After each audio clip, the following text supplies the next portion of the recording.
আসসালামু আলাইকুম। সন্ধে ৭টা, বাংলাদেশ বেতার, রাজশাহী। স্থানীয় সংবাদ পড়ছি মাসুম আক্তারুজ্জামান অনিক। রাজশাহী বিশ্ববিদ্যালয়ের ভারপ্রাপ্ত রেজিস্ট্রারের বাসভবনে ককটেল হামলার ঘটনায় জড়িতদের বিচার সহ বিভিন্ন দাবিতে বিক্ষোভ মিছিল ও অবস্থান কর্মসূচি পালন করেছে বিশ্ববিদ্যালয় শাখা ছাত্রদল। আজ দুপুরে বিশ্ববিদ্যালয়ে সৈয়দ নজরুল ইসলাম প্রশাসন ভবনের সামনে অবস্থান নিয়ে এ কর্মসূচি পালন করে তারা। এর আগে দুপুর 12:30টার দিকে বিশ্ববিদ্যালয়ের শহীদ বুদ্ধিজীবী চত্বর সংলগ্ন ছাত্রদলের দলীয় টেন্টে জড়ো হয়ে বিক্ষোভ মিছিল ক্যাম্পাসের বিভিন্ন সড়ক প্রদক্ষিণ শেষে প্রশাসন ভবনের ফটক অবরোধ করে অবস্থান কর্মসূচি পালন করে। সমাবেশে বক্তব্য রাখেন বিশ্ববিদ্যালয় শাখা ছাত্রদলের আহ্বায়ক সুলতান আহমেদ রাহি, যুগ্ম আহ্বায়ক শফিকুল ইসলাম শফিক ও রাশেদ আলী।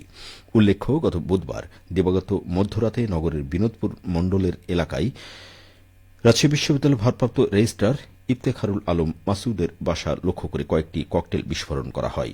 এ ঘটনায় অজ্ঞাত ব্যক্তিদের বিরুদ্ধে মামলা হয়েছে। রাজশাহীতে মশা নিয়ন্ত্রণে পরিচ্ছন্নতা অভিযান কর্মসূচি শুরু করেছে রাজশাহী মহানগর যুবদল। রাজশাহীতে মশার উপদ্রব বেড়ে যাওয়া এবং বিভিন্ন এলাকায় ডোবা, নালা ও ড্রেন অপরিচ্ছন্ন হয়ে যাওয়ায় এ উদ্যোগ নেওয়া হয়েছে। আজ সকালে নগরের লক্ষ্মীপুর টিবি হাসপাতাল এলাকায় একটি পুকুর থেকে আবর্জনা অপসারণ করা হয়। যুবদলের নেতাকর্মীরা জানান, ধারাবাহিকভাবে রাজশাহীর বিভিন্ন ওয়ার্ডে এই কার্যক্রম চলবে। এ সময় উপস্থিত ছিলেন মহানগর যুবদলের সদস্য সচিব রফিকুল ইসলাম রবি। নাটোরে চলতি মৌসুমে ধান চাল সংগ্রহ অভিযান শুরু হয়েছে। কর্মসূচির আওতায় ৪৯ টাকা কেজি দরে ১৭,৬১৪ টন চাল এবং ৩৬ টাকা কেজি দরে ৪,৩৫৭ টন ধান সংগ্রহ করা হচ্ছে। ইতিমধ্যে জেলার লালপুর এবং বাগাতিপাড়া উপজেলায় ধান চাল সংগ্রহ কার্যক্রম শুরু হয়েছে। কর্মসূচির আওতায় ২টি উপজেলায় ১,২০০ টন চাল ক্রয় করা হয়েছে।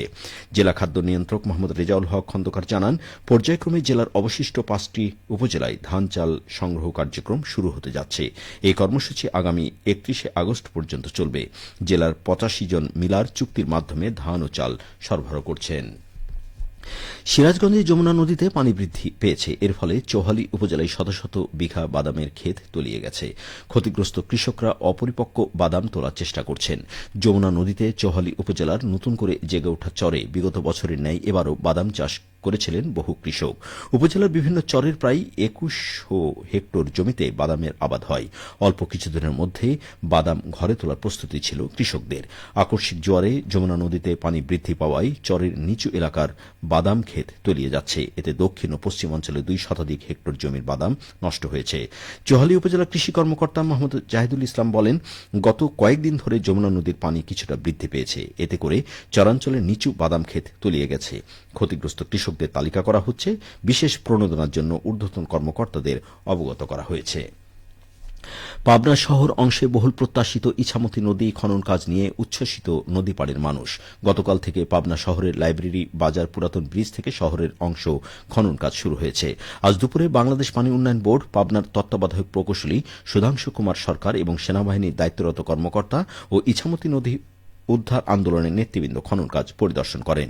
তিনি জানান, ১৫৫৪ কোটি টাকা ব্যয়ে ইছামতি নদীর ৩৩.৭৭ কিলোমিটার এবং আরও কিছু নদী ও লিঙ্ক চ্যানেল মিলিয়ে মোট খনন করা হবে ১১০.২১৬ কিলোমিটার।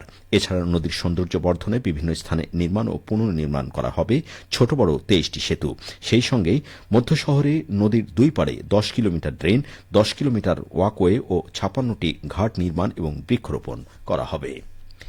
এসব দেশ বদলায়, পৃথিবী বদলায় স্লোগানে তারুণ্যের উৎসব ২০২৫ উপলক্ষে নওগাঁয় অনূর্ধ্ব ১৫ বালক বালিকাদের মাসব্যাপী সাঁতার ও অ্যাথলেটিক্স প্রশিক্ষণ শুরু হয়েছে। আজ দুপুরে জেলা স্টেডিয়ামে জেলা ক্রীড়া অফিসের আয়োজনে প্রধান অতিথি থেকে জেলা প্রশাসক মোহাম্মদ আব্দুল আওয়াল এই প্রশিক্ষণের উদ্বোধন করেন।